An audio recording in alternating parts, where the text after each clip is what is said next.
how to set healthy boundaries with people who have different beliefs and different views than us. Before we start, I really want to remind people that nobody can change other people's beliefs.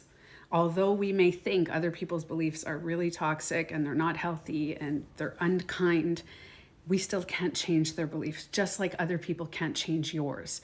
You hold something to your core, you value something, and you think it's important. If somebody comes with a complete opposite view than you, you're not going to resonate with that. You're not going to want to change your view. So you have to think about that if you are trying to change someone else's beliefs. Healthy boundaries come from a place of self-value and self-love, and also respecting other people. Unhealthy boundaries come from a place of fear and trying to control what other people think and feel. I'll give you guys 2 examples of what happened to me just this morning. Although I'm not American, I'm Canadian, I still had to set some healthy boundaries with men that were very pro-Trump and said some things that were not kind. So I'm going to tell you what I said, and then I'm going to tell you this other side of what it would sound like if it was unhealthy. My daughter and I visit on a weekly basis a family member that watches Fox News all day, every day. Those of you who don't know, Fox does not focus on great things. It focuses on degrading and putting down the things they don't like. One example that I heard was, Kamala's voice is so annoying, she sounds like your nagging wife. Emphasize on how a certain race is eating dogs and cats, and how different cultures should stay in their country. Not only am I coming from a place of super pro women, I also have a biracial daughter. So this morning, we were asked to go visit this person, and Fox News was playing. So my healthy boundary was, listen, I love you. I really want to visit you just as often. I enjoy our time together. I think everything is great between us, but I cannot come here when that is playing in the background. It is degrading to me, it is degrading to my daughter, and I don't like that going into my ears and into my brain. It's not something I want to listen to. What kind of boundaries could we agree on where I could still see you and spend time with you, but I don't have to listen to what you're listening to? And this person said, well, I could either turn it off or maybe put some headphones on while you're here. And I said, fantastic. When you're setting a healthy boundary, you're allowing the other person to have a say into what they're feeling. Now, this person could have said to me, well, too bad for you, don't come. And then that's the decision, I don't go. But I'm giving the opportunity for the other person to respect what I'm feeling. And I'm also not controlling how they think and feel and what they do. An unhealthy boundary would be going up to someone that you do care and love and giving them a complete ultimatum saying that you're not allowed to be in my life if you do this. Now, there are always exceptions. If you are in a position or you feel strongly that you cannot associate with anybody who thinks differently than you, you have the right. That is a very strict boundary that you're allowed to have. But remember to not bully other people that have different views, because then you become the bully. You end up projecting on other people what you are fighting against. It's okay to stay away from people that you really don't resonate with, but don't become how you think they are. Second situation that happened is I went to a semi-private gym and I started working out. I walked into the gym and they were 4 men, 3 women. And as soon as I got in, the conversation of politics, did you hear what happened in the States and blah, blah, blah. And immediately I was like, oh man, I don't want to hear this while I'm working out, because this is not something I want to talk about. I want to focus on like my body and being in shape. And I hear them talking.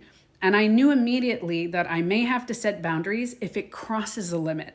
If people start saying things that are very uncomfortable and borderline racist or sexist, that's where my boundary comes in. And lo and behold, somebody said something about women and then said something about people staying in their country. And immediately I got up off the machine. I went up to my trainer and I said, listen, is it okay if we don't talk about politics? Because I know a lot of people have different views and different things on others, and it would be really cool if we just focus on training.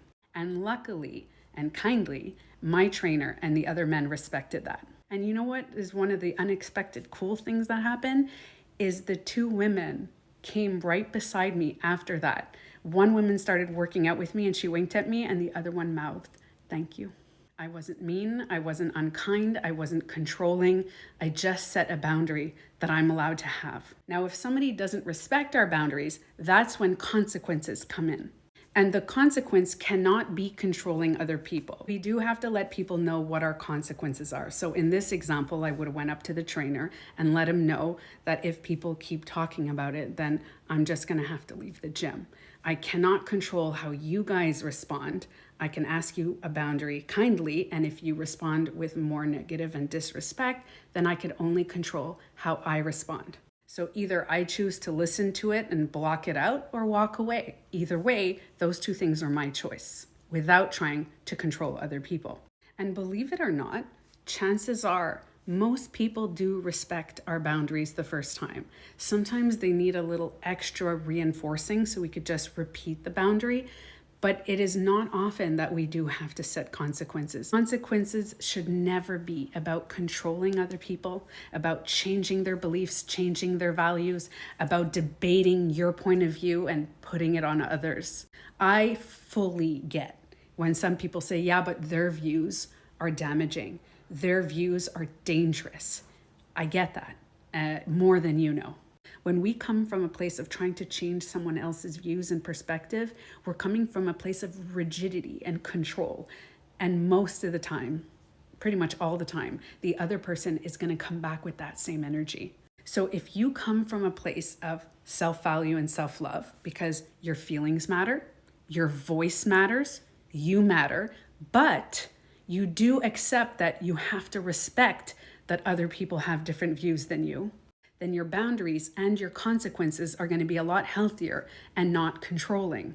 And I guarantee you, people are very much more receptive to what you have to say when you're meeting them from a place of respect. Now, unfortunately, there are some people that go past the limit of disrespecting your boundaries and they don't even care about consequences and they go above and beyond. That's when a healthy boundary has to be distance.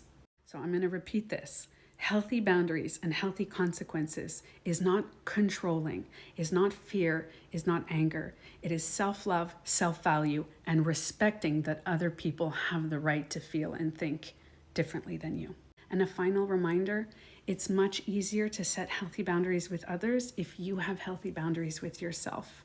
Meaning, if you are feeling sad and down, it's okay to validate yourself and it's okay to feel that sad feeling, but you have to have a certain boundary to get yourself out of that feeling. Work on things towards yourself that give you more self-love and self-care. Also, don't be afraid to use your voice. Your voice matters and you matter, and it's okay to speak up.